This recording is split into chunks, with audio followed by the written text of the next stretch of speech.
tagololaynta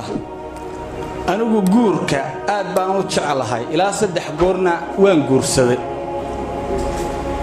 dadkana aad baan ugu tirtirsiyaa waraaba la yiri waraabo goormay ku ahaatay adduunyadu goormay isugu ka toostay wuxuu yiri mudgeel halaygu heriyeeyo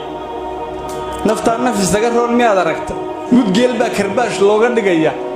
mudgeel halaygu heriyeeyo kurusna halaygu haameeyo kuruskii qabcada halay saaro ma dharaarina halaygu hogaamiyo raqna halayga si wada midna halaygu si wada buu naftaasi sidoo dantiisa uga arrimiyay soo arki maysid